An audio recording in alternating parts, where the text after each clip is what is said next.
ایک شخص نے سوال کیا کہ آپ کو حدیث نمبر 2812 کا پتہ ہے، یعنی صحیح بخاری کی حدیث 2812 نمبر، اس کا پتہ ہے کہ آپ یعنی صحابہ کی بات کرتے ہیں، ان کا دفاع کرتے ہیں، معاویہ رضی اللہ تعالیٰ عنہ کا دفاع کرتے ہیں۔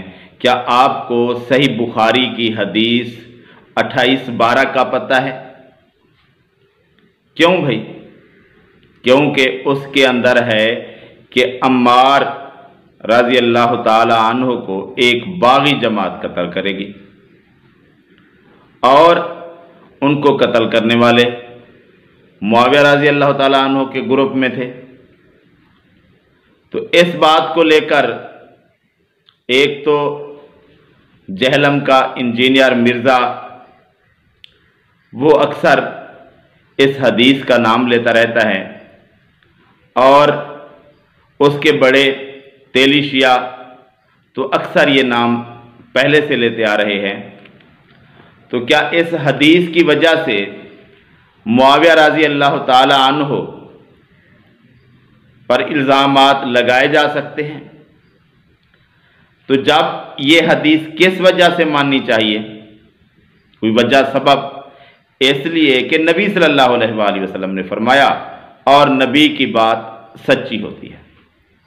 تو جب یہ حدیث ماننی ہے کس وجہ سے کہ نبی کی بات ہے، تو نبی کی بات 2924 یعنی 2924 نمبر پر صحیح بخاری میں حدیث ہے بحری جہاد والی، اور صحیح بخاری میں ہی حدیث ہے 3746 3746 نمبر پر حسن رضی اللہ تعالیٰ عنہ کے صلح کی بات والی، اور صحیح مسلم کے اندر 2460 2460 نمبر پر علی رضی اللہ تعالیٰ عنہ خارجیوں سے جو جنگ کریں گے ان کو قتل کریں گے۔ تو یہ 3 حدیثیں بھی ہیں، پھر ان کو بھی تو دیکھنا چاہیے۔ تو یہ حدیث جس طرح صحیح ہے، یہ 3 حدیثیں بھی اسی طرح صحیح ہیں۔ اس کو ماننا ہے، ان کو بھی ماننا ہے۔ اگر ان کو نہیں ماننا اسی طرح کی حدیثوں کو، تو پھر اس کو کیوں ماننا ہے؟ برابر کی تو صحیح ہے۔ تو ان 4 حدیثوں کو ملا کر پڑھنا ہے۔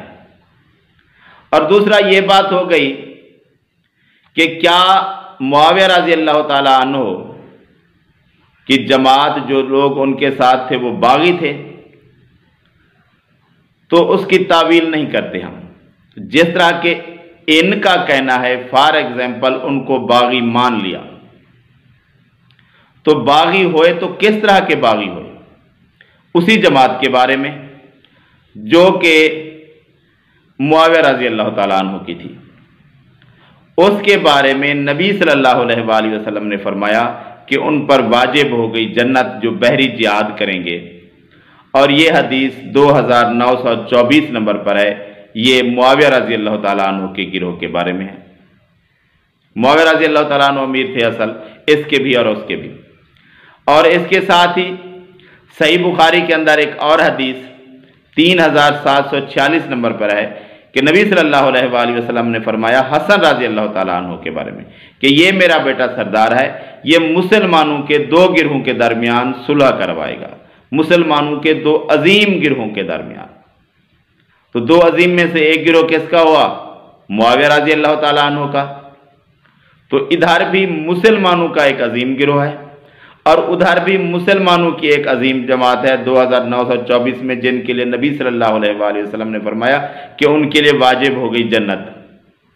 اور تیسری حدیث ہے جو بتاتی ہے کہ علی رضی اللہ تعالیٰ عنہ حق کے زیادہ قریب تھے، جس کی وجہ سے ہم یہی مانتے ہیں کہ علی رضی اللہ تعالیٰ عنہ معاویہ رضی اللہ تعالیٰ عنہ سے حق کے زیادہ قریب تھے۔ اس حدیث کی وجہ سے معاویہ رضی اللہ تعالیٰ عنہ کی اجتہادی خطا تھی، وہ اسی حدیث کی وجہ سے۔ اس کے اندر کیا ہے بھائی؟ 2460 نمبر پر صحیح مسلم کے اندر حدیث ہے کہ نبی صلی اللہ علیہ وآلہ وسلم نے فرمایا جب گروہ بندی ہوگی، مسلمانوں میں اختلاف ہوگا، تو جو جماعتیں بنیں گی ان جو 2 جماعتوں میں سے